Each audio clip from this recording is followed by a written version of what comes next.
A secret meeting in the Alps, a president possibly sidelined, and a war-torn nation caught between shifting loyalties, as Trump issues a 10-day ultimatum to Moscow, and Ukraine risks its EU future over a shocking anti-corruption U-turn. One question looms: is Zelensky losing control? At home, abroad, and in the West?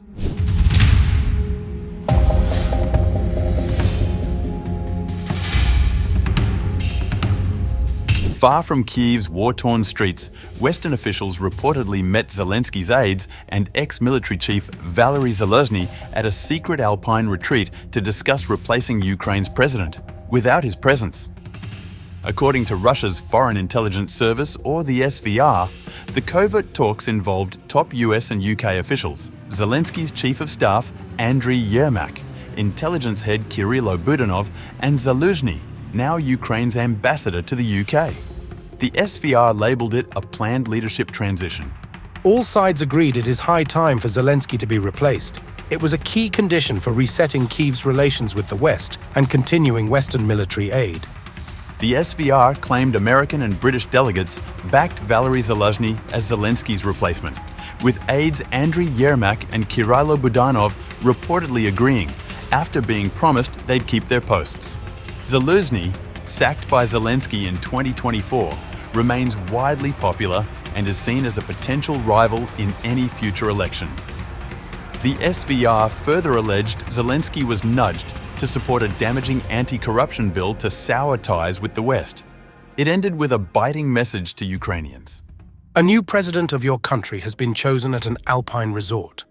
Is this the triumph of Ukrainian democracy and independence you dreamed of? Zelensky's 5-year term officially expired in May 2024. He has resisted holding elections, citing ongoing wartime restrictions. Moscow, meanwhile, has declared him illegitimate and insists true authority now lies with Ukraine's parliament. For now, neither Kyiv nor Western governments have publicly responded to the explosive claims.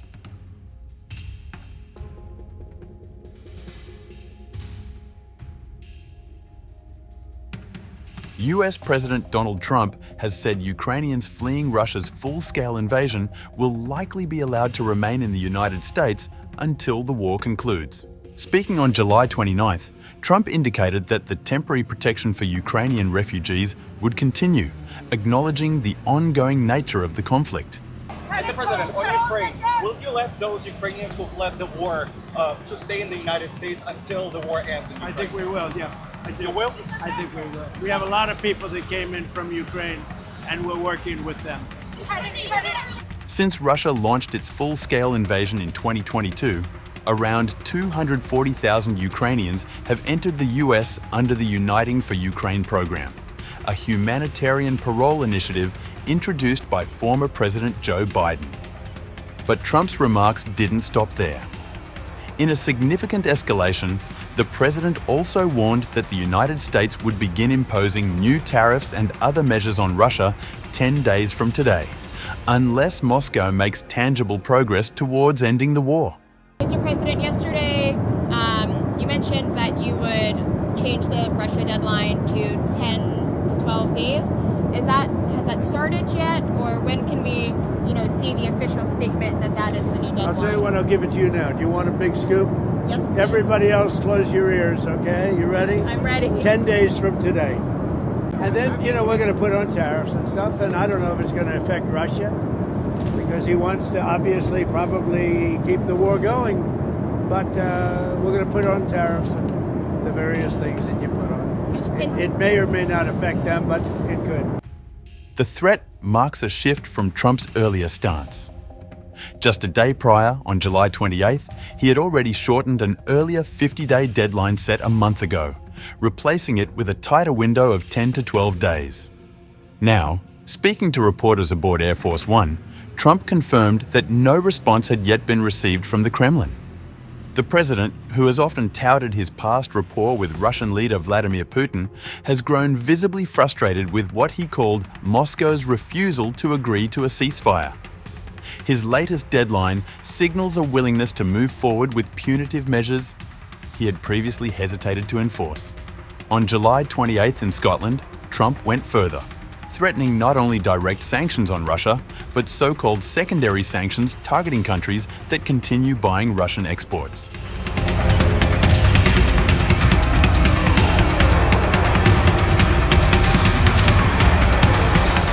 Moscow, meanwhile, has responded defiantly. In a post on X, former Russian President Dmitry Medvedev accused Trump of playing a game of ultimatums. Trump's playing the ultimatum game with Russia, 50 days or 10. He should remember two things. 1. Russia isn't Israel or even Iran. 2. Each new ultimatum is a threat and a step towards war.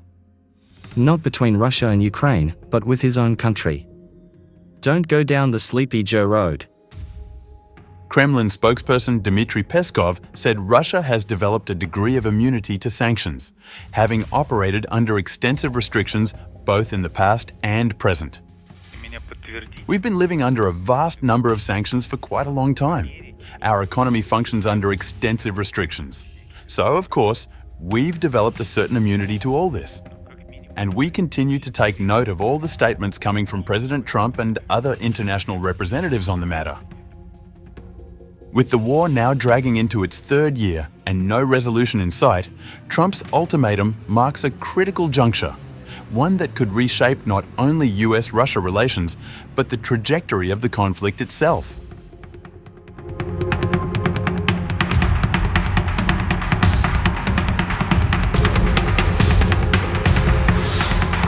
Ukraine's recent attempt to strip its anti-corruption bodies of independence has rattled Brussels and raised fresh doubts about the country's readiness for European Union membership. President Volodymyr Zelensky stunned EU leaders when he signed a controversial bill effectively placing the National Anti-Corruption Bureau, or the NABU, and the Specialised Anti-Corruption Prosecutor's Office, or the SAPO, under the control of the Prosecutor General. The move, passed and signed into law within just 12 hours, prompted the first mass protests in Ukraine since the start of Russia's full-scale invasion, and drew immediate backlash from both the public and European officials. Facing mounting pressure, Zelensky made a public U-turn 2 days later, registering a new bill aimed at reversing the changes. But according to experts, the damage may already be done. The president's initial justification, that the shakeup was aimed at eliminating Russian influence, was met with deep skepticism in both Kyiv and Brussels. European Commission President Ursula von der Leyen, who spoke with Zelensky by phone on July 27th, underscored that maintaining independent anti-corruption bodies remains a non-negotiable condition for advancing accession talks. Ukraine must build on these solid foundations and preserve independent anti-corruption bodies, which are cornerstones of Ukraine's rule of law. European Parliament member Daniel Freund, who recently visited Ukraine, warned the EU could now reconsider its support. We were not given a heads up. The bloc had been taken aback by this development.